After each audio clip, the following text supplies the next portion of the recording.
Hi, welcome. This is Dr. John DeMartini. This is one of the most amazing and inspiring shows that you can listen into. If you want to be on the edge of your seats, if you want to open up your heart, if you want to expand your mind, and you want to meet incredible people, stay tuned because you're just about to experience a transformative radio show that will change your life. And you're listening to the Dr. Pat Show that's coming up right next. Welcome to the Dr. Pat Show. Talk radio to thrive by. Powerful, inspiring, and coming to you live, bringing you stories of people like you and me, busting through and living life full out. Get ready to dare to wonder what your life would be like if you knew you could not fail.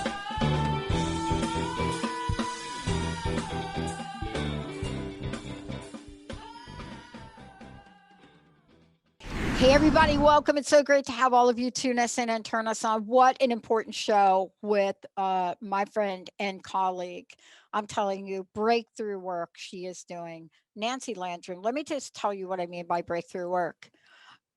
She's done a number of shows with us, and every show I learn something, and I try to implement it, and I don't always do it well. And I want to, I said to both my team that, we should, the three of us, myself, Linda, and Jessica, should work with Nancy, because I continue to find myself in situations where I will say something or do something and it will offend another person. And so I'm really becoming more mindful of things like that. And this morning was a perfect example. You come into work and you expect your day, and then you've got 200 emails, but that doesn't mean that you're not in management of yourself. And today I'm talking about being in management of yourself for several reasons, because we're talking about something that is so rampantly pandemic that they don't even cover it enough in any of the divorce situations, and that's infidelity, a symptom. Infidelity, a symptom. Nancy Landrum is taking this on.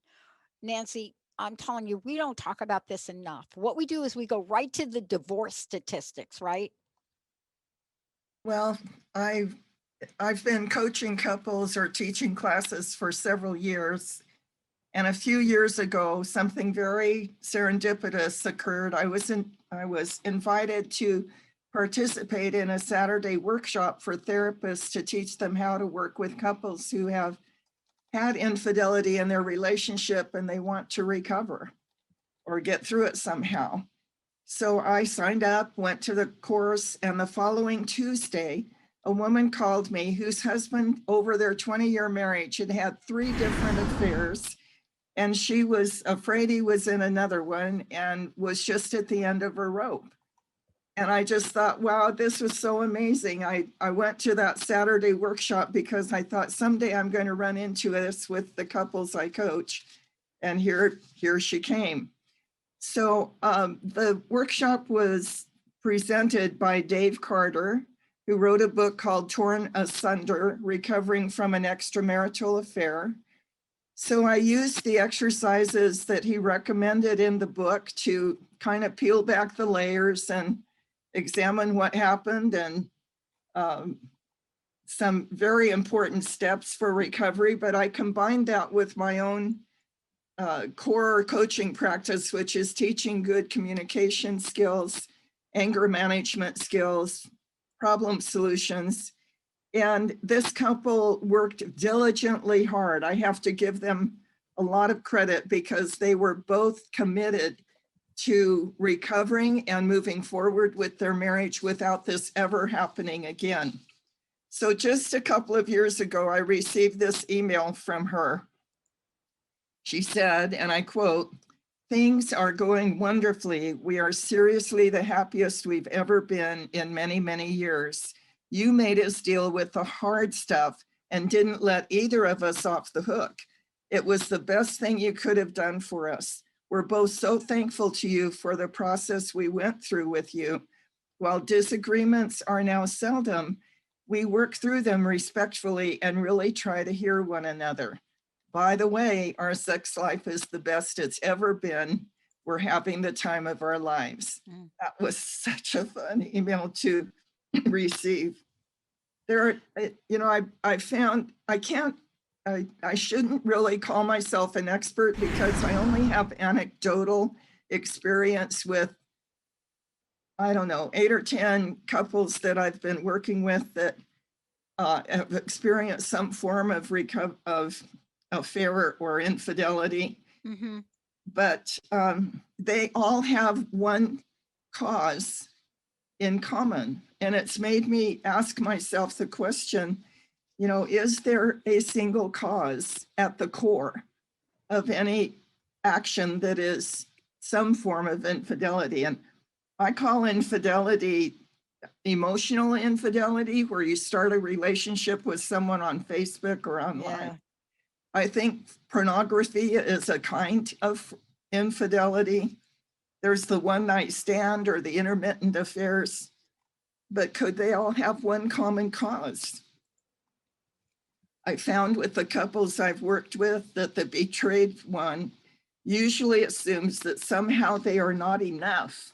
They feel offended, that the infidelity is a rejection of them personally, and they react with rage or extreme wounding or both. There is often blame going back and forth, a lot of blame and shame. These emotions are certainly understandable, but healing only takes place when both can go beyond the surface reactions and begin to ask themselves what was missing in the relationship that made their relationship susceptible to infidelity, either some kind of emotional infidelity or physical. So that has, when we can get down below the surface reaction and begin to deal with where are the cracks that were in the relationship to begin with. There's one example recently, and I'll call him John. He frequently, and that's kind of a poor choice of words, I guess. That works for me. Okay. Frequently indulged in pornography in spite of having a good sexual relationship with his wife. So why? Why? Yeah, exactly. Why? And why is the question, isn't it? That's the question. Right. What it got down to is they did not have the tools to create and sustain an intimate emotional connection. They took care of their businesses. They did a great job of parenting their son, but they didn't know how to create and sustain deep emotional intimacy. And that's what we went to work on, was learning the skills so that they had the freedom to talk about anything, any of their needs, to talk about what was going on that wasn't satisfactory to either of them. And she wrote this testimony recently. She said, before Nancy, we had tried everything and we thought should help, but the distance between us continued to grow.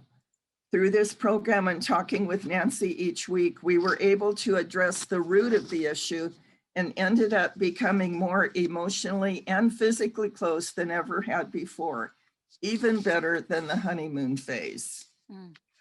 But, couples, most couples come to marriage in that glow of we're in love, we're going to make it work, that sexual tension that is so enticing. But once that initial phase wears off, then how do you create the deep connection that will sustain you through the life of the relationship? And can I get back to something you said before, because we're covering this today in the show? One of the things you mentioned earlier, and I want to make sure we cover it today, is, when we take a look at ourselves and we take a look at recovering from things, we have to really look at the range of behaviors. And part of that, you mentioned earlier, and I know you're going to mention throughout the show. So I want to keep going in that direction. Good. We have a new level of infidelity. Okay. So correct me if I'm wrong, because I am not the expert here. You are. And let me talk about the new level of infidelity. Text messaging with somebody and, oh, she's just my friend. Oh, he's just my friend. Now, I will tell you two things. There's a long list of this, and I can't figure out any language at all. Maybe you could help because you're in charge of this, but I cannot find any language that explains when you pick up your partner's phone, for some reason it's blinking and beeping, and you know what it does, the phone, when you get the messages, and you go over there and you're looking at this and it's like, who's Jane? There's not, I can't think of any amount of words a man or a, same-sex couple would say to eradicate that text message. Can you? Well, interestingly enough, I think most of the couples I've worked with, that's how the infidelity is discovered. Oh, wow. And it's like a bomb Wow. going off in the relationship. It blows everything you thought was secure apart for the betrayed one. And the one who is doing the friend messaging is starting an emotional connection outside of the marriage that does not belong in the marriage. It violates the marriage, violates that relationship. Wow. I love this body of work you're doing. I can't say enough about this. I don't even know where to begin to honor your work in this area, Nancy, because I can sit here and I can think about myself, my own life. I can think about, these potholes, stepping into them, not really understanding the impact, but I can think about other people too. I mean, I have a number of people that I already know now. And, and I want to say this, I mentioned, the LGBTQ community, and I want to mention this again. There is a body of people now in the LGBTQAI community that entered into the new realm of marriage. And there are so many things to learn in this community, so many things to learn. It's not quite the same. It's same, but it's not quite. But I want to just say this, it doesn't matter what community you're in. Infidelity is infidelity, right, Nancy? Tell us. Absolutely. Disloyalty is disloyalty, period. Betrayal is betrayal. There's no nice term, No. for what it does to the sanctity of that relationship, for the security. I want to just take a moment to define what I'm calling emotional intimacy. I want you to define it, because I don't think we even know that this is, I don't think we know what we don't know about it. So go ahead. And then I want to make sure we talk about the programs you're creating to help. But how do you define it? What is emotional infidelity? I only have my own personal experience with my late husband, Jim, where we were able to create this and build on it and enjoy it until he passed away. But emotional intimacy, from my point of view, is when you have confidence that the one you love will hear anything you need to talk about with empathy. Your beloved wants to know you and wants to be known by you. You are each other's best friend. You enjoy sexual passion. You laugh together. Although you love your friends and family, you make enjoying time alone together a high priority. There are no topics that are off limits. There is no one in the world that I felt safer with than Jim, and he with me. So that's, we had done the work, we had learned the skills, and we had done the work that healed up the cracks that caused so much pain in the beginning years of our relationship, and found solutions to the issues that were brought up by our relationship that met both of our needs, and were able to move forward. We kept our agreements with each other. We treated each other with respect 24/7, whether we were upset with each other or not. We treated each other with respect and courtesy. We were willing to talk about anything and work it out. So how did we do this? That's the how. We learned to listen to each other for the purpose of understanding each other's point of view. We were willing to hear the other's point of view. Delivering any message to your partner with respect and courtesy. On the show, other interviews I've had with you, Dr. Pat, I emphasize that respect is the basis of love, that you can't grow love without treating each other with respect. So we needed to learn how to treat each other with respect. I needed to learn how to tell Jim what I needed to say without using disrespectful methods that were attacking. And I've said before, my favorite was sarcastic put downs. Well, I couldn't indulge in sarcastic put downs and expect Jim to hear me. Yeah. In fact, one of my favorite sayings is that if you want your partner to listen to you, you have to make it safe for him or her to do so. It has to make a safe environment for speaking and listening. We learned how to have a skilled discussion, which is a discussion with rules that keep you both safe so that you can talk about anything without fighting, and knowing how to handle anger without using anger as an excuse to attack your partner. So much of anger comes out as attacking and just creates more damage rather than helping you move forward. Can we talk about anger for a minute? Please. I would like to just talk for a minute, if we could, about what we mean by anger, because when we say anger, people think about fits of rage. Of course, they're right there, but there are so many different shades of anger. And so I want to talk about the fact that it doesn't matter what shade of anger it is. There's an emotional response that happens that literally causes more damage. And some people would think, no, I'm not angry. I just made a comment and walked away.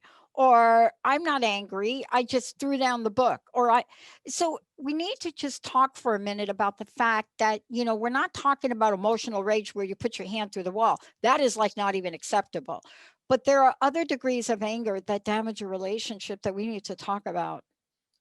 Resentment that isn't addressed in a respectful way will leak out in disrespectful ways or create emotional distance between the two of you. The next couple I was going to use as an example, that was one thing that was going on with them. She had a low level of resentment that she didn't talk about. And it created emotional distance between the two of them. And he would come home from a very high stress job and want to talk about what happened at work. And she couldn't hear him because she was very involved with their 3 children, being a wonderful mom and managing their household. But he felt like he could not share the things that were disturbing to him. He worked in a busy ER and saw gruesome things, and sometimes, was very emotionally affected by it, needed a good friend to talk to, and she wasn't there, he thought. So he began an affair with a coworker who understood him, Yep. quote unquote.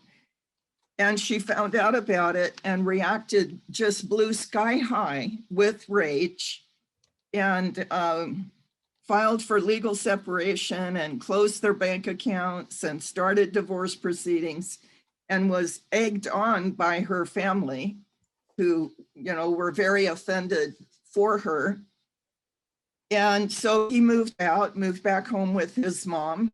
And fortunately, when she calmed down a bit, she asked herself, is this really the only option? Is the only option to divorce? Is there any way that we can heal this marriage and move forward? I have to give her a lot of credit for even being able to ask herself that question. Oh man, yeah. So, I mean, can I just talk for a minute? Yes, but, please do. Part of the coaching that you do, and let's just have a moment of this, because I know the changes that I am attempting to make in all my affairs, just from this, the time I spend with you. But what you do is you help people find that place. See, and I want to talk about this. We think we can do things alone, and then we just don't move forward, especially about relationships. Yeah. And, this is such a critical point in time that people need to know they can go to a trusted person, even to find that language that she found. What a Yes. bold move, wasn't it? It was an amazing move. That's when she gave me a call and she said, "This is where we are. I don't know if it can be salvaged, but I want to find out if there's any way to salvage our marriage and heal it." Mm. So they began to work with me, and I started them by teaching them anger management skills because they were both so angry. She was hurt and angry. He was offended because she, shut off his access to their funds and filed for divorce so quickly that he was offended and angry. Wow. So they learned how to vent their anger more safely. I told her, write him a letter every day telling him how nasty he is and, all the ways he's hurt you, and on. Say anything you want in the letter and then burn it. But if you want the marriage to be saved, you've got to stop attacking him and blaming him as though it's all his fault.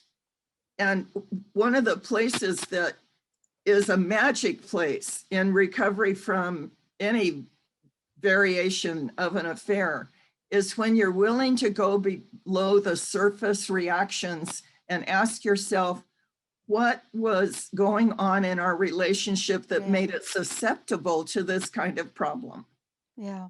And when they got there, I coached them through several very grueling skilled discussions where they kind of peeled back the layers, but they were finally able to look at their individual flaws and recognize that those flaws are what set them up to have anything major go wrong with the relationship. In this case, it was an affair. So they began to make changes, and it's been hard work. I've been working with them now for about 2 months, and just a couple of weeks ago, he moved back home. Oh, wow. And I gave them the assignment of creating a marriage vision, to write down the characteristics of the marriage that they want to be true of their marriage from now on until one of them passes. Mm-hmm. And they shared their marriage visions with each other in front of me the other day. And I was so deeply touched, and she was too. She began crying when this man said, he expressed his personal goal that every decision he made from now on about their marriage or their family be made from a place of personal integrity. He wanted to be a man of honor. And she began to cry because that meant so much to hear. But this is the transformation that has taken place, and it's still taking place. They've got more work to do, but they're doing it. Wow. Nancy, I want to talk with you when we come back from break about that last thing you said. They've got more work to do, but they're willing to do it. I mean, what you just described is almost unimaginable. It really talks to the power of what people are capable of doing if they have some tools. Nancy Landrum, folks, I want to make sure you know that if you want to work with Nancy, if you want to find out more about what she's talking about and how she works with folks. And by the way, you don't have to be married to get help. You can be in a relationship where you need to get this help now. And please go to nancylandrum.com, Nancy, LANDRUM.com. If you've got a question for today's show for Nancy, 1-800-930-2819. The other thing I want to say is, if you are harboring a resentment for a past relationship and you're not in relationship now, but you're harboring that, this is also a time to get some help to let it go. When we come back, we're going to talk about, okay, now we've gotten there. How do we create, how do we sustain this emotional intimacy? And Nancy has said this before, how we behave, how we react, it all comes together in how we love. Let's take a short break. We'll be right back.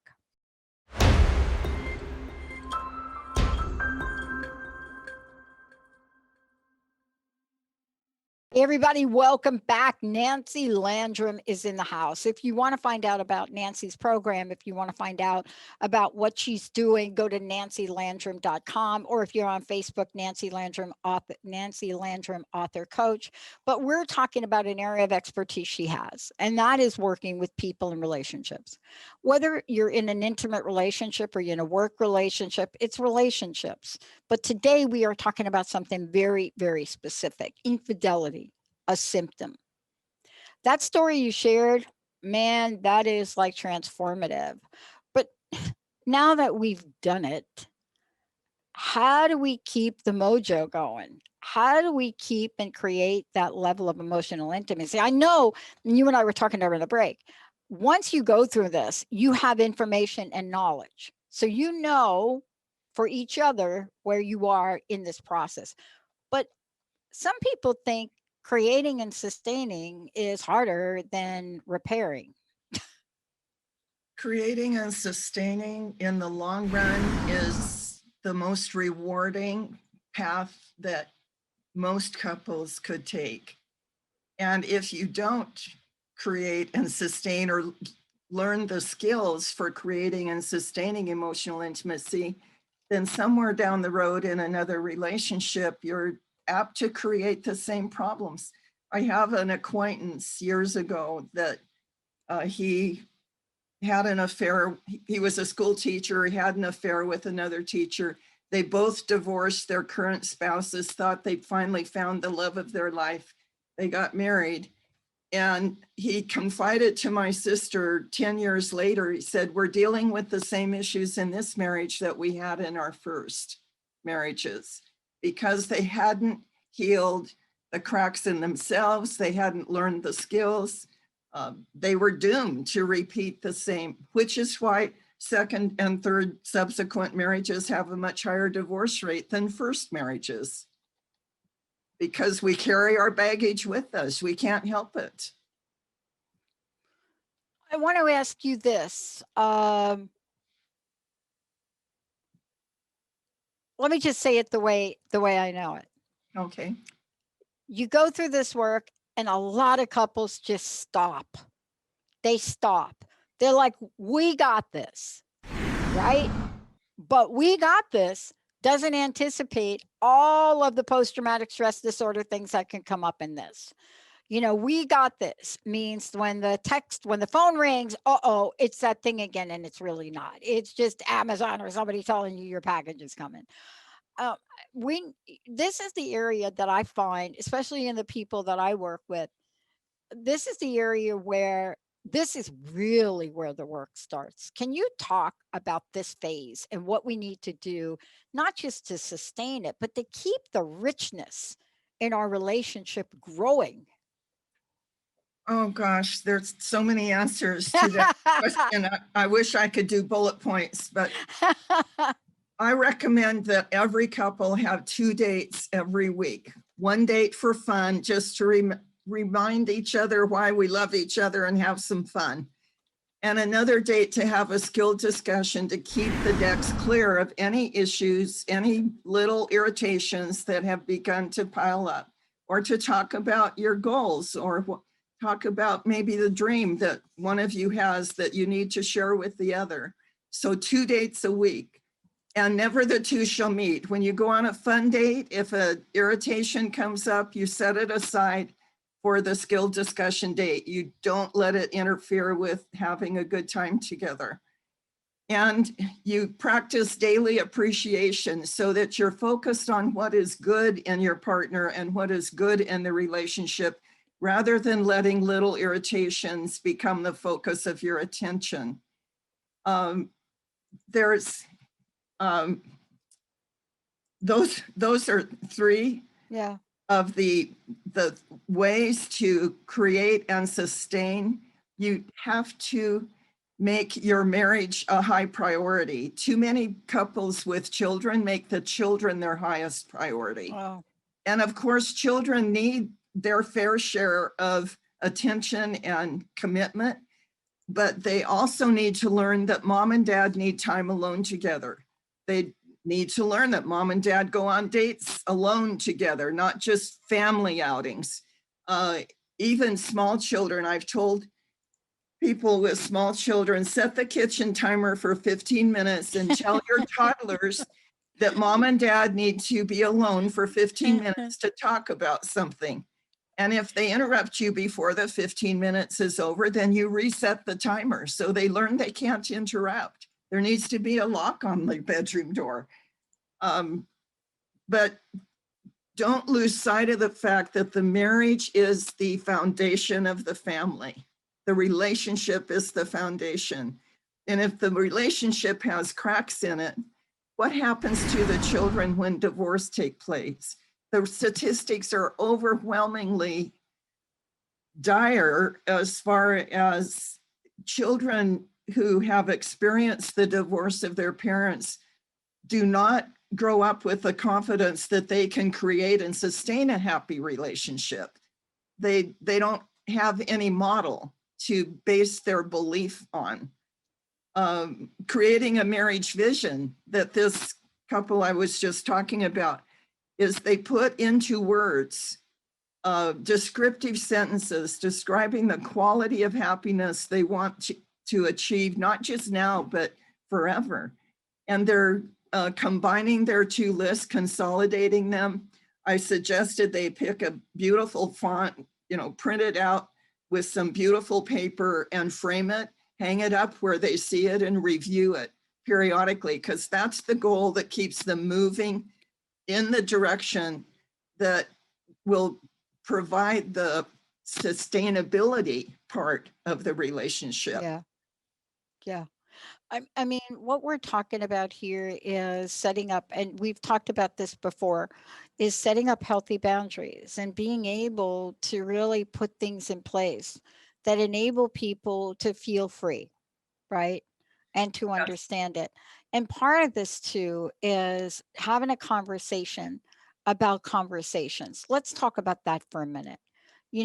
When we are entering the realm of conversations to sustain emotional intimacy, sometimes these conversations are uncomfortable. And we have to really get to the place where we get more comfortable with them, even when we have to listen and understand your partner's point of view.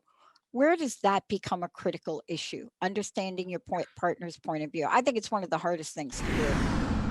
From the beginning all the way through the end. I mean, it never stops being a critical part of sustaining a healthy and loving relationship. So learning that skill, listening for the purpose of understanding the other's point of view, is probably one of the most key skills that I teach couples. Most of us, before Jim and I learned this, I wasn't listening to him when he spoke. I was deciding if I agreed with him or not, or I was planning my rebuttal. And I didn't really care what his point of view was because he was wrong and I was right. And as long as you've got that right, wrong thing going in the relationship, you'll have a lot of trouble listening for your partner's point of view. When we learned this skill, I literally did a mind game. I'd set my issue, my point of view up on a shelf in the closet and tell my inner child, I can take it back down when it's my turn to speak. But for right now, my job is to listen to Jim and to listen with deep empathy, meaning that I care about his point of view. His point of view is valid, just as valid as mine. There are no wrong point of views. So, and then when it was my turn to speak and it was his turn to listen, I would take my stuff down and share what I needed to share with him, understanding that now his job was to listen to me. Nancy, all of these things really lead to the place of wanting and needing and allowing this to be a priority. Yes, absolutely. Okay. And one of the things that I'm really struck by in this is how often we are in a place, right, where we don't really set these goals in place, where we don't really say, here's where we are today. What do we want to achieve? It's almost as if we think this is organic, and some parts of it are organic, but we don't really have a game plan. Like, we don't have a game plan to set our sustainable emotional intimacy in place. I want to talk about this. When we come back, let's talk about what happens when we set some guidelines and goals in place. What happens when we decide that we're going to have a date night? What happens when we decide, yes, this is the way we're going to move forward together? See, part of the idea of this novelty wearing off is like things became organic, but we didn't become a priority. When we come back, how do we make our relationship a priority? How do we set some clear goals and have a vision that you can visit and revisit in a safe space? When we come back, that and more from Nancy Landrum.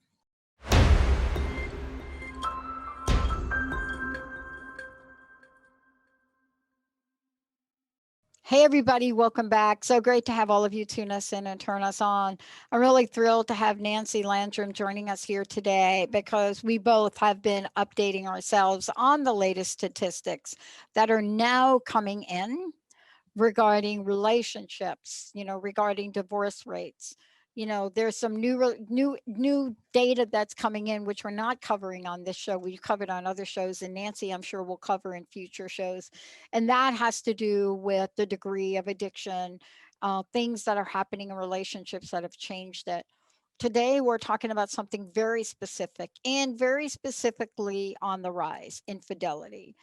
Nancy, how do we find out more about you? Tell people about some of the programs that you have and what you're doing to help people, not with just infidelity.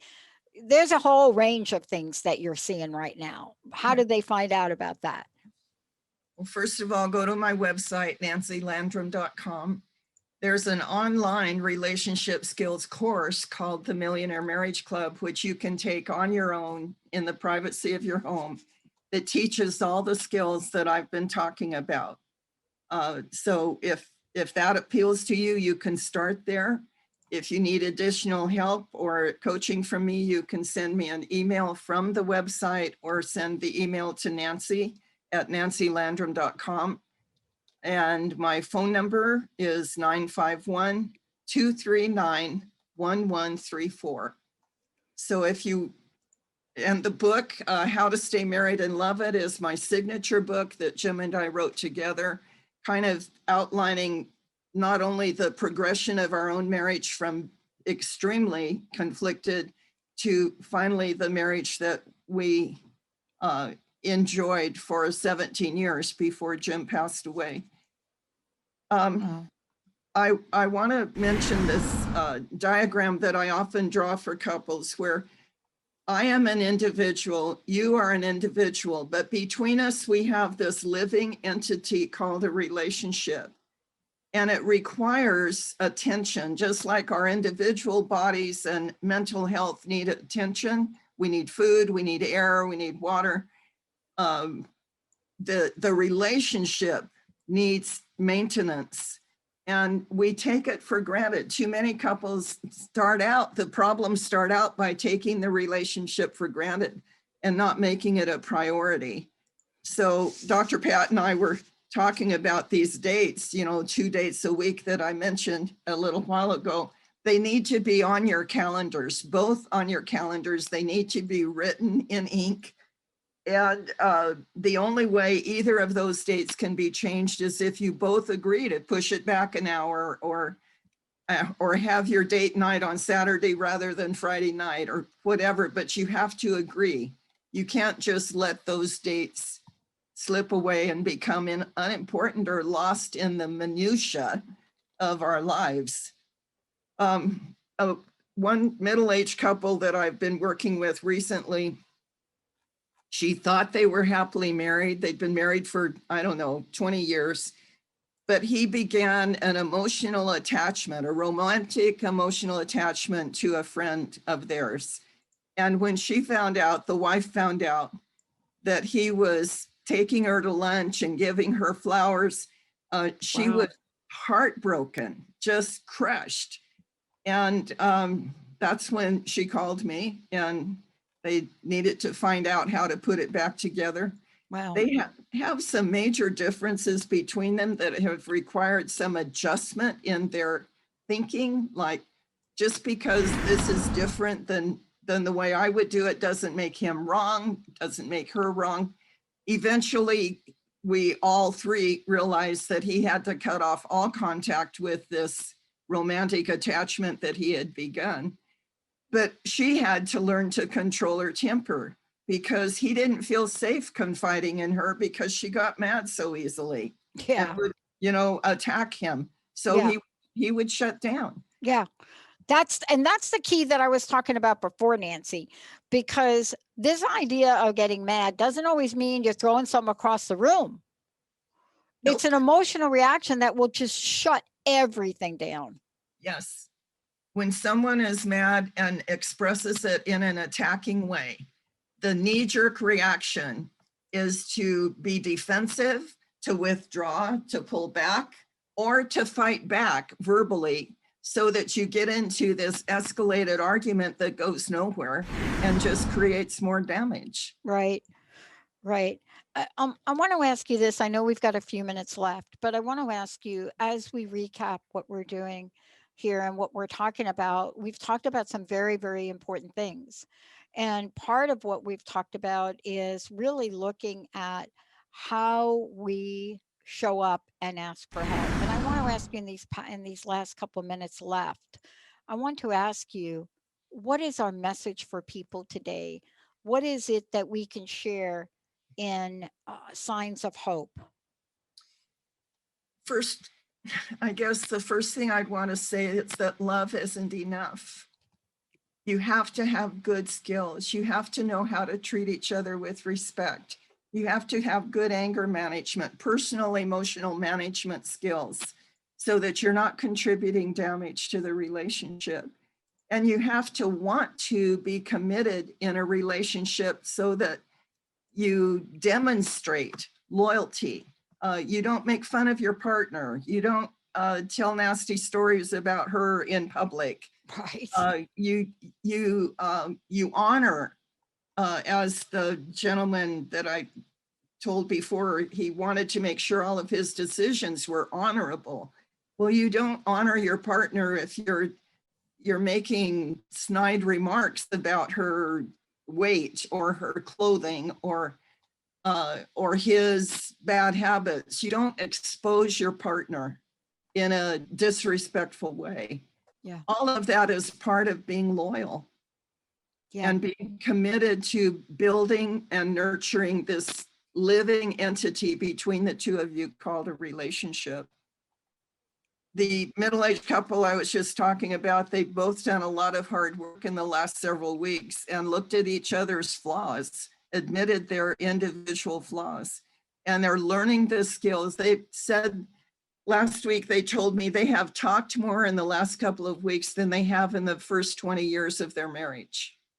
They've shared more openly. They've been more transparent. I think transparency is one of the characteristics of a healthy relationship. You tell the minute truths, and they're learning how to maintain the priority of their relationship. And I promise them that if they keep doing the things they're doing now, their love for each other will deepen until neither one would do anything to jeopardize the treasure of their relationship. That's why I called it the Millionaire Marriage Club. Not that you'll be a millionaire when you join the club, but that you will create a relationship that is so valuable to you that you will not do anything to jeopardize it. Yeah. And these affairs, emotional affairs or pornography or literal affairs, physical affairs, all of those things that are chosen to escape because you don't have the skills to create the emotional intimacy. I believe that we fall in love because we long for that kind of emotional intimacy. We long to know and be known. We long to be safe with at least one person in the world. Yes. And if you don't know how to sustain it, then, and you're not willing to learn, then you're susceptible to these things like affairs of some level or another. Wow. Well, thank you, Nancy. Thank you so much. How can people find out more about you? How can they work with you? All of the above. Again, go to my website is the first place to start, nancylandrum.com. My phone number and email address are listed on the website, or you can just call me directly, 951-239-1134, or email me at nancy@nancylandrum.com. Nancy, thank you so much for taking this conversation on and for demonstrating to us that not only can we repair and rebuild, but we can sustain. Thank you so much for everything. You are so welcome. My pleasure. And please check out the programs Nancy has. This is real work for real problems in relationships. And please don't give up. Thank you, everyone. We'll see you next time.